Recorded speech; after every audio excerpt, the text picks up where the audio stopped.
Very good morning English class. आज हमारे class में आज हम पढ़ेंगे फ्यूचर सिंपल और फ्यूचर इंडेफिनिट का कुछ नया रूल्स। लास्ट क्लास में भी कुछ रूल्स पढ़ाया था और रूल्स को कैसे यूज करते हैं ये भी बताया गया था। आज हमारा फ्यूचर इंडेफिनिट का थर्ड क्लास है और फ्यूचर इंडेफिनिट लास्ट क्लास है। लास्ट एंड थर्ड क्लास है, जो तीनों क्लास में पढ़े हैं वही सब क्लास को और एक क्लासेस में हम रिवाइज कर लेंगे। क्लियर? तो मैं कुछ क्वेश्चन दे रहा हूँ। हाँ, जैसे कल मैं दिया था आपको सेल will be going। हाँ, कहाँ पे सेल यूज करेंगे, कहाँ पे will यूज होगा, कहाँ पे बी प्लस आई। बी मतलब क्या है? बी तो वाज वे रिजम और सब है, लेकिन यहाँ पे क्या होगा? वाज वर अगर कर देंगे तो ये पास्ट हो जाएगा और पास्ट के साथ फ्यूचर का कोई रिलेशन होता ही नहीं है। हाँ, तो ध्यान देना, यहाँ पे हमको इज एम और आर प्लस गोइंग टू तो है ही है, तो ये स्ट्रक्चर में हमको फॉलो करना है। तो ऐसा नहीं है कि फ्यूचर है मैंने सेल और विल लगाना ही लगाना है, लगा सकते हैं, बट प्रेजेंट प्रोग्रेसिव और प्रेजेंट इंडेफिनिट से मिला के फ्यूचर को हम बनाना है। तो आजकल का जो एग्जाम है सेल विल को छोड़ के प्रेजेंट इंडेफिनिट और प्रेजेंट प्रोग्रेसिव का टर्मिनेशन बन गया है। क्लियर? तो मैं आज आपको कुछ क्वेश्चन दे रहा हूँ जो लास्ट क्लास में पढ़े थे। हाँ, मैं कुछ क्वेश्चन दिया था कल भी, लेकिन ये क्वेश्चन आप करें कि लिख बोले हैं, मैं आंसर भी नहीं दिखाऊं, देखने के बाद मालूम होगा, है ना? तो लिख लीजिए,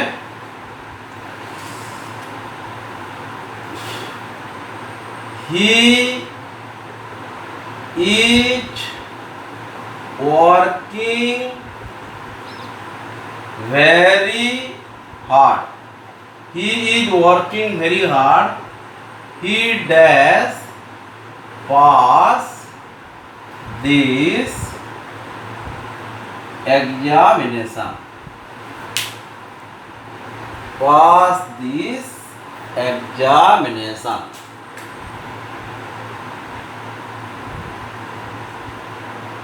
क्लियर? तो यहाँ पे हमको क्या यूज करना है? सेल या विल या बी प्लस गोइंग टू। हाँ, be plus going to, be plus going to. बोलिए। और एक क्वेश्चन, सेकंड नंबर हो गया, I am certain that he dash cooperate me. हाँ, चलो। He is working very hard. He is working very hard. He dash pass his examination. Second question is, I am certain that he dash cooperate me. How the sentence will be framed? Using the shall or will या being going to? Just tell me. How the he is working very hard. वो बहुत मेहनत कर रहा है, वो exam पास कर लेगा या पास करने वाला है, ये तो सेंस को हमको समझना है, क्योंकि पास करने वाला भी फ्यूचर है, पास करेगा भी फ्यूचर है। पर हमको समझना है या पास करेगा लिखेंगे या पास करने वाला है। बोलिए क्या होगा? ही इज वर्किंग वेरी हार्ड माने मेहनत कर रहा है।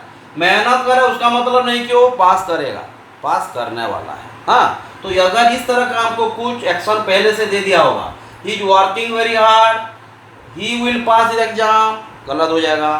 ही शैल पास द एग्जाम, गलत हो जाएगा।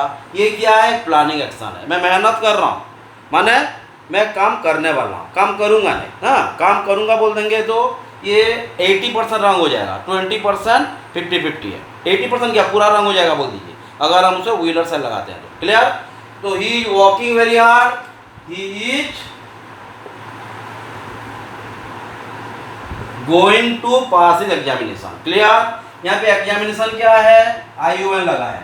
ये दिस क्या है? दिस एक एडजेक्टिव है, पढ़ाऊंगा नेक्स्ट क्लास में। एग्जामिनेशन क्या है? नाउन है। ये क्या है? एडजेक्टिव है। एडजेक्टिव नाउन मिलकर क्या हो जाएगा?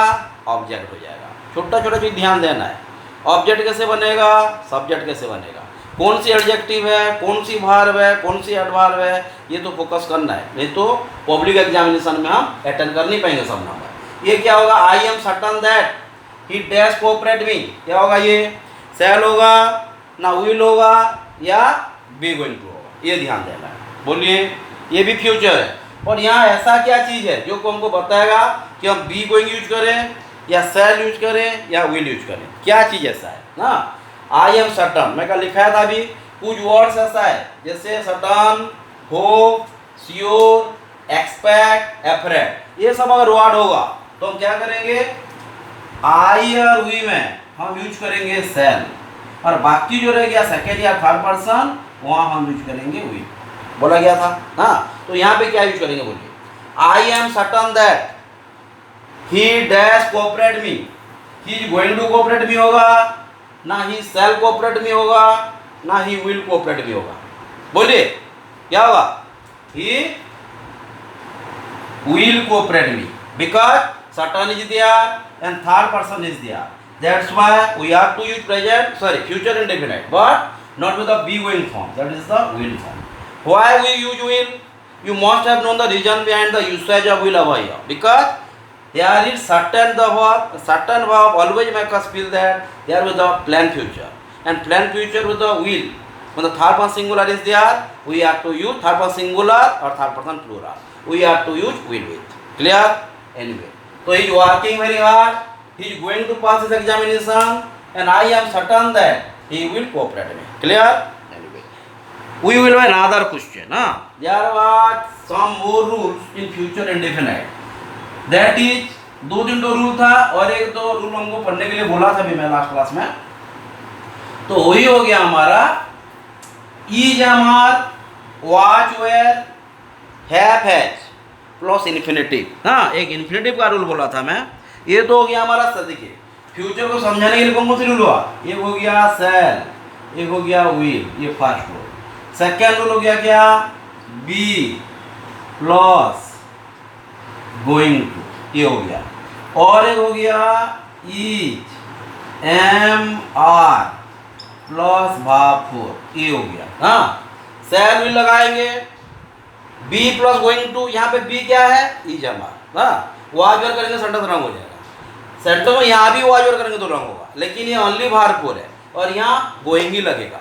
एक होता है स्ट्रक्चर गोइंग टू का, हाँ, जो लिखा था कल भी, और एक है is am are plus verb four. हाँ, और एक रूल है जो मैं आज पढ़ाऊंगा या आज हम डिस्कस करेंगे, वो हो गया 4 रूल्स। क्या है वो, is am are plus have has plus to plus verb. Clear? ये भी फ्यूचर को बताएगा। बना, I am to do this work, you are to help me, to plus verb हुआ, that is also future. Shall और will लगेगा ही future, ऐसा कुछ नहीं है। तो आपको ये सब करने को ध्यान देना है बिसाइड शैल और विल। शैल विल तो लगता ही लगता है, लेकिन आजकल के एग्जाम में शैल विल से ज़्यादा क्वेश्चन नहीं आ रहा है, ये सबसे ज़्यादा क्वेश्चन आ रहा है। ओके, तो ध्यान देते हैं हम ये रूल कैसे हम अप्लाई करेंगे। ये तो अप्लाई करने का एक सेंटेंस देगा, मैं ध्यान दिलवाएंगे। ये हो गया हमारा is am are verb four, ये हो गया is am are going to, एक हो गया हमारा शैल और विल, एक हो गया हमारा is am are have has, और एक आ गया हमारा is am are plus about plus to plus verb ना, ये एक है। और क्या लिखे थे, is am are plus going to, हाँ, और यूज किए थे is am are has plus to plus verb. हाँ, और क्या यूज किया गया था, और एक किया गया था वर्ब फोर का, is am are plus verb four, और एक तो शैल विल का है जो कि ऑलरेडी पढ़ चुके हैं। तो शैल विल से ज़्यादा क्वेश्चन नहीं आ रहा है, क्वेश्चन ये स्ट्रक्चर को लेके ज़्यादा आ रहा है ना। तो हम ये पढ़ेंगे आज, और ये तो ऑलरेडी हो चुका है, ये दोनों पढ़ना है आज, ये और अबाउट। क्लियर? तो मैं कुछ क्वेश्चन दे रहा हूँ, कैसे हम जानेंगे कि यहाँ पे आई हैव टू गो लिखेंगे या आई हैव गॉन लिखेंगे। हाँ, क्लियर हो गया। Is am are plus about to plus verb one, first rule. Is am are plus going to, second. Is am are have has plus infinitive, infinitive मतलब क्या है, to plus verb one. Another हो गया is am are plus verb four. Clear?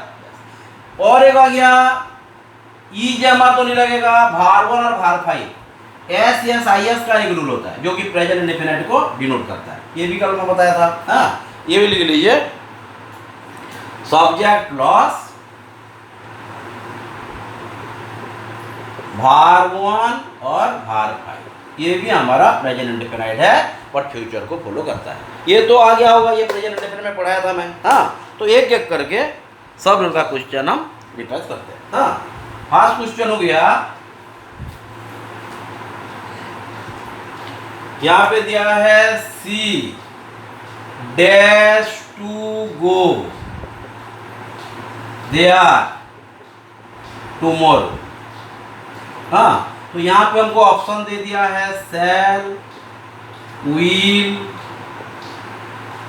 Each, हाँ, उसके बाद M, are, उसके बाद यहाँ गोइंग टू, ऐसा कुछ 4-5 ऑप्शन दिया गया। तो हम क्या लिखेंगे यहाँ, सी डैश टू गो दिया टुमारो, उसे कल वहां जाना है, जाएगा नहीं बोला, जाना है। हाँ, तो सी डैश टू गो दिया टुमारो, जाएगी, जाएगी सेंस में यूज करते हैं। 2 प्लस var 1 क्या हो जाएगा, सी इज टू गो दिया टुमारो। ध्यान देना, यहाँ पे अगर शैल विल लगाएंगे तो सेंटेंस रॉन्ग हो जाएगा, बिकॉज ये इन्फिनिटिव इज दिया। Clear, she is to go दिया टुमारो, टुमारो यहाँ भी है, टुमारो को लेके और एक क्वेश्चन करते हैं। क्या बोला, क्लियर, टुमारो लेके और एक क्वेश्चन करते हैं, यहाँ पे क्या होगा। हाँ, जैसे क्वेश्चन दे दिया है,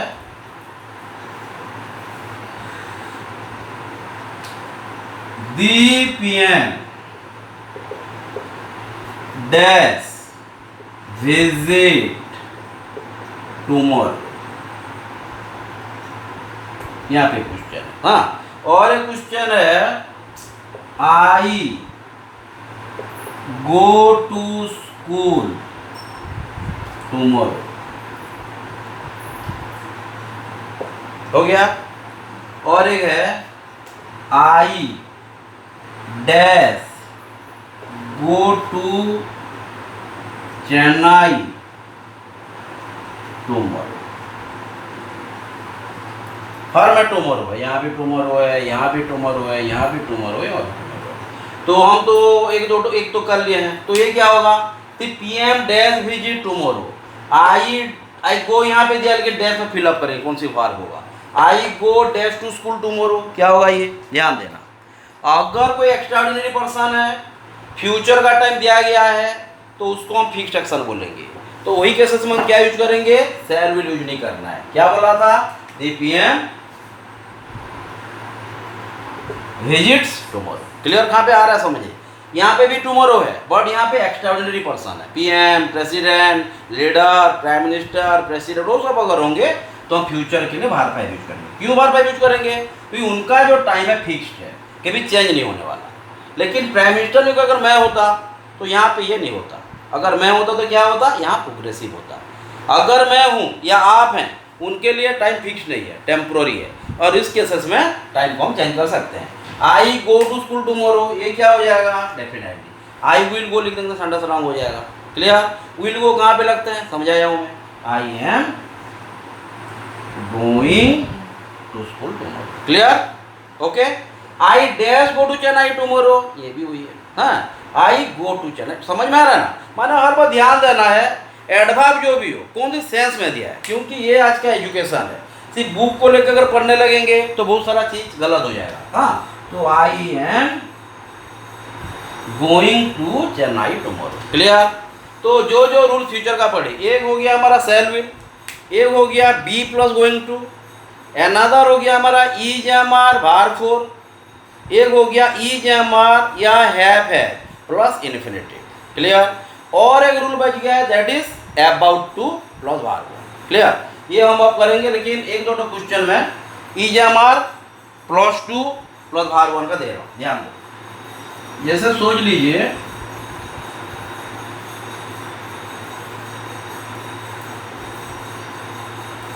हाँ डेफिनेट 2 प्लस var 1 अगर सेंटेंस में है, ये फ्यूचर ही है। हाँ, 2 इन्फिनिटिव का मतलब है काम नहीं हुआ है, काम होगा, इतना तो जानना ही है। अगर कोई चीज इन्फिनिटिव फॉलो किया, जैसे सोच लिए यहाँ, my father dash do this work, ध्यान देना, tonight. My father dash do this work tonight, my father dash to do this work tonight. Clear, ध्यान देना। उसके बाद there is a project, my father dash do this work tonight. Clear, हाँ, समझ ही दिया गया। उसके बाद अबाउट कहेंगे, my father dash do this work tonight. बिल्कुल, हाँ, यहाँ पे टू नाइट एक फ्यूचर है, फ्यूचर एडवर्ब है, पर हम जानते नहीं है कि यहाँ पे फ्यूचर तो होगा कंफर्म, लेकिन यहाँ पे जो पर्सन दिया गया ऑर्डिनरी पर्सन है, वहाँ पे माय फादर दिया गया, क्या यूज करेंगे यहाँ? बिल्कुल, my father is doing this work tonight. Clear, यहाँ विल डू भी रॉन्ग नहीं है, but progressive is appropriate. Clear, बस। यहाँ पे और एक क्वेश्चन दिया गया, my father dash to do this work tonight. ये क्या होगा? ध्यान दें, my father dash to do this work tonight, ये क्या होगा? टू डू लगा दिया, इन्फिनेटिव। हाँ, इन्फिनेटिव लगा दिया तो आगे लग ही नहीं सकता। इज है हमारा प्लस टू डू, तो माय फादर में क्या लगेगा? इज है या एम है या आर है? डेफिनेटली क्या होगा? My father is to do this work tonight. Clear है? ये इसका मतलब, इसका डिफरेंस है ना, ये है पापा काम करेंगे, ये भी तो, ये पापा काम कर रहे हैं, आज रात को करेंगे, ये भी करेंगे, तो आपको सेंस समझना है यहाँ इन्फिनेटिव को लेके। Clear? There is a project, एक प्रोजेक्ट है। हाँ, my father dash do this work tonight, ये क्या होगा? प्रोजेक्ट है, पापा आज रात को काम करने वाले हैं, तो ये जो सेंस दे दिया। हाँ, there is a project, my father dash do this work tonight. Clear? There is a project, my father dash do this work tonight, क्या होगा? My father is going to, जो planning हो गया, ये पापा काम करने वाले हैं। गोइंग टू कहाँ लगाते हैं? यहाँ पे हम 50-50% श्योर होते हैं, माना काम होगा नहीं बोल सकते, काम होने वाला है। जैसे और एक क्वेश्चन देता हूँ, हाँ, क्लियर हो जाना। बारिश को लेकर क्वेश्चन आता है, there are dark clouds in the sky, बारिश होने वाली है, बादल है, बारिश होगी बोलेंगे, बारिश होने वाली है, ये सब सबको समझना है, नहीं तो एग्जाम में रॉन्ग हुआ। क्लियर हो गया? ये कहाँ पे इज टू डू लगाया, कहाँ पे हम माय फादर इज डूइंग लगाया, कहाँ पे शैल विल लगाना, ये भी कर देते हैं। टाइम भी हमारा हो गया 18 मिनट्स। हाँ, तो निकाल देंगे एक दो करके अबाउट टू का। हाँ, अबाउट टू भी है, बट अबाउट टू कहाँ यूज करते हैं? बहुत सारे स्टूडेंट कमेंट भी किए थे व्हाट्सएप में, क्वेश्चन भी है सर अबाउट कहाँ लगाते हैं। हाँ, बहुत सारा क्वेश्चन आता है, बट ओनली अबाउट है तो क्वेश्चन कुछ चेंज होगा। पर अगर एक क्वेश्चन हमको दिया गया ऐसा, सोच लीजिए, there are dark clouds in this sky, it dash rain now. Important है, हाँ, बहुत इंपोर्टेंट क्वेश्चन है, एग्जाम में बहुत बार आ चुका है इस तरह का क्वेश्चन। और एक क्वेश्चन इस तरह दे रहे हैं, जैसे देख लीजिए, ये हो गया फर्स्ट। हाँ, सेकंड हो गया आई एम श्योर, या आई होप लिख दीजिए, I am sure, I hope that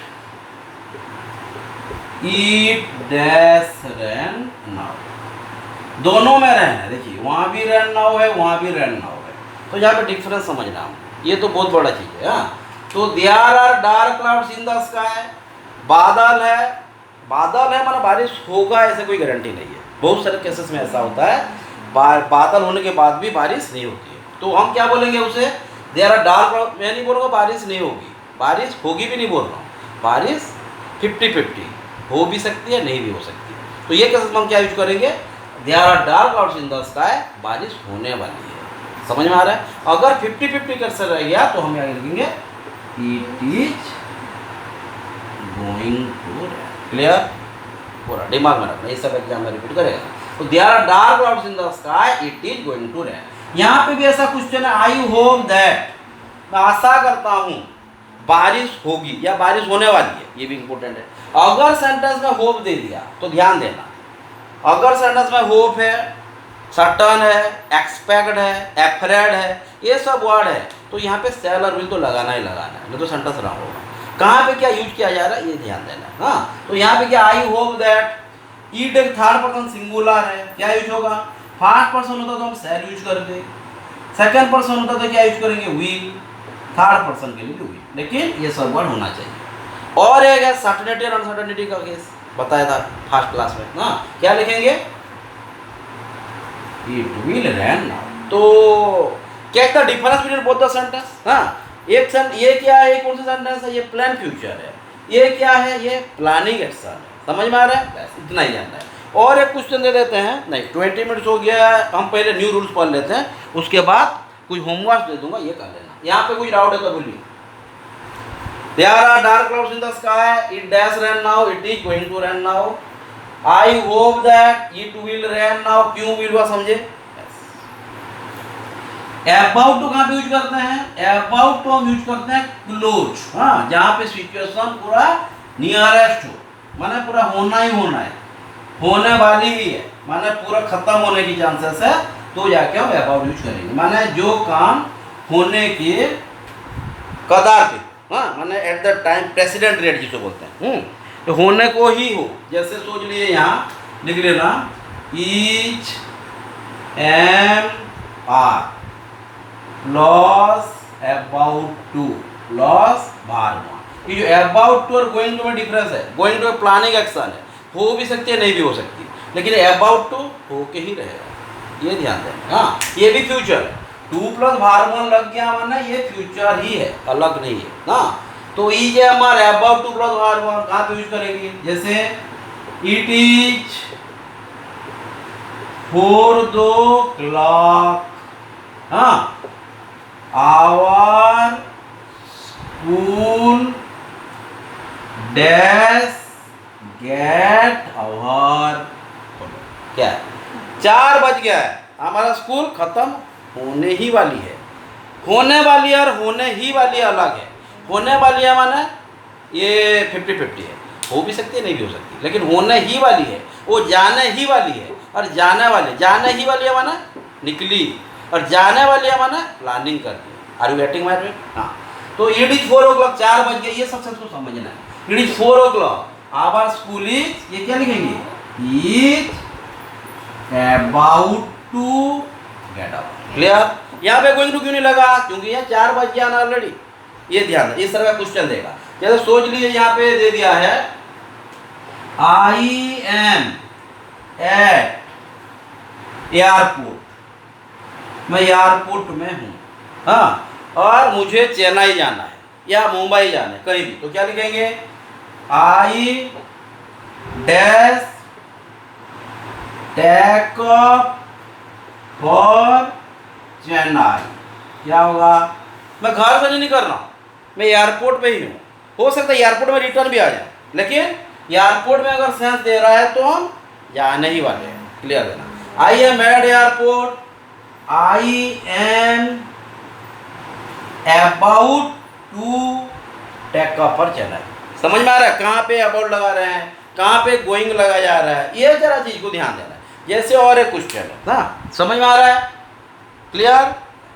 और एक क्वेश्चन लिखिए, एक मेडिकेट, मेडिकेटेड चीज को लेके भी बहुत सारा, पेशेंस को लेके बहुत सारा क्वेश्चन आता है। जैसे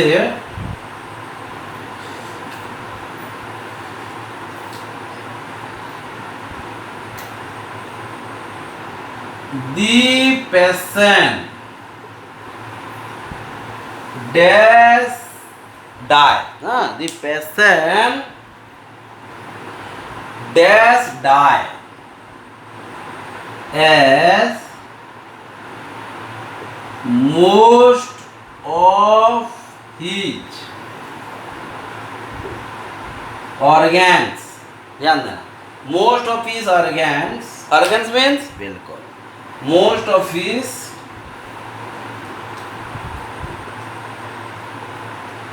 organs have स्टॉप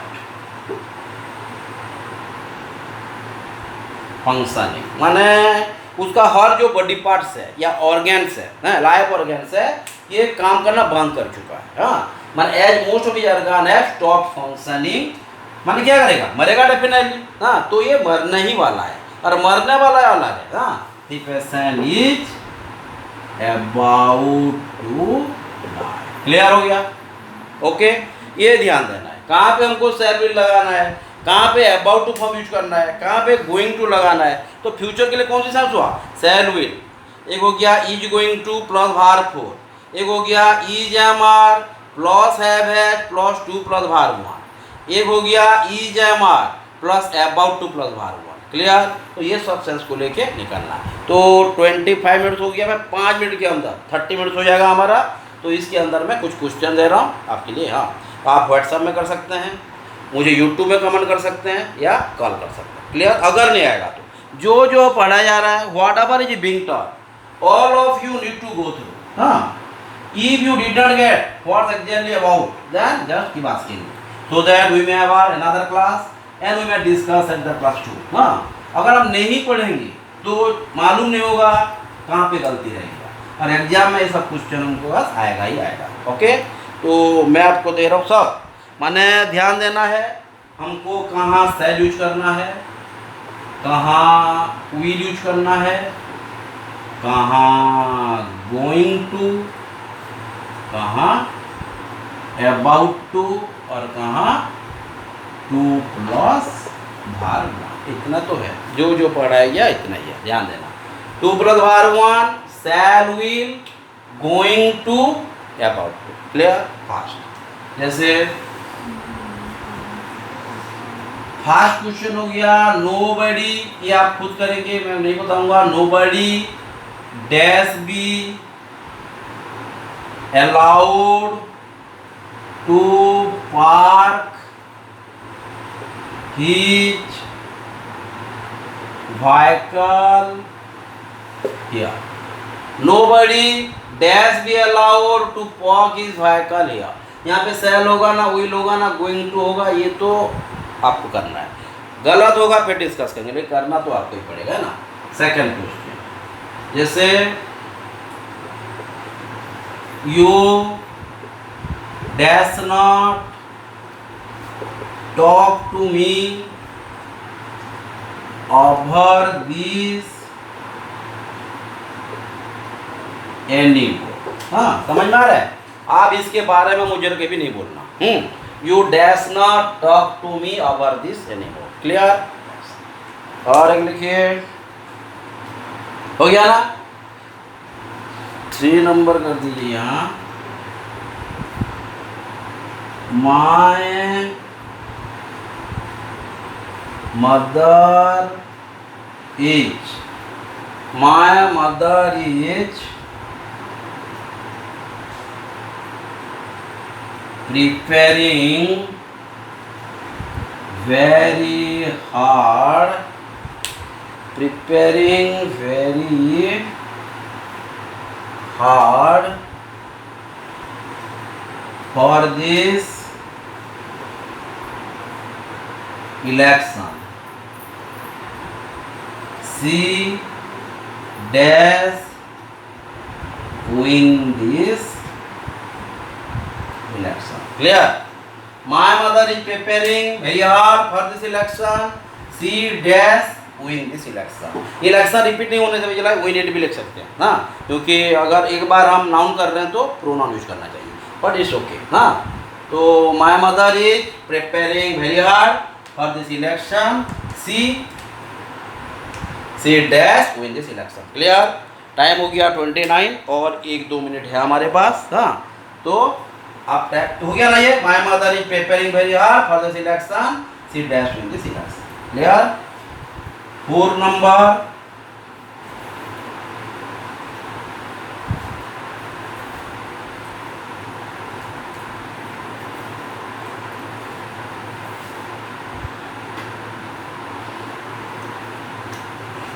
फोर हो गया Rakesh dash to pass. Rakesh dash to pass this examination. Rakesh dash to pass this examination. Rakesh dash to pass this examination this year under any situation. हम any how भी लिख सकते थे उसे ना, तो यू भी लिखेंगे या सेल लिखेंगे या गोइंग टू लिखेंगे, आप ध्यान देना। 5 number 5th, as it is 10 o'clock, our classes are dash start. हाँ, अच्छे से। as it is 10 o'clock, our classes are dash start. हाँ, 6 टाइम कितना हो गया 31 और 1-2 मिनट है। हाँ, अनदर केस हो गया my brother dash get back from Chennai tonight, है ना। My brother dash get back from Chennai tonight, as it is 10 o'clock, our classes are dash start. As it is 10 o'clock, our classes are dash start. Rakesh dash to pass his examination this year under any situation. Clear? कहाँ पे ही है, कहाँ पे है, मैं आप लगाना है। और एक नंबर ना, और एक नंबर 7 हो जाएगा अभी और टाइम भी निकल जाएगा। कहाँ पे क्या लगेगा ये तो हमको ध्यान देना ही है, नहीं तो प्रॉब्लम। हाँ, सोच लीजिए।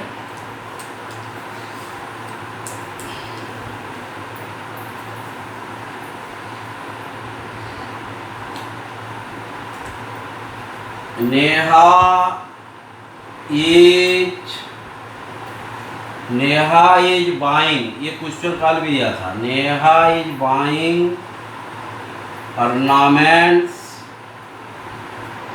सी डैश गेट मैरिड। क्लियर हो गया। तो हमको क्या करना है, Neha is buying ornament, she dash get married. Time हो गया शायद, डेफिनेटली। तो जो जो भी क्वेश्चन दिया गया है, और एक नंबर लिख लीजिए। ये 7 है, 8 कर दीजिए। 8 नंबर हो गया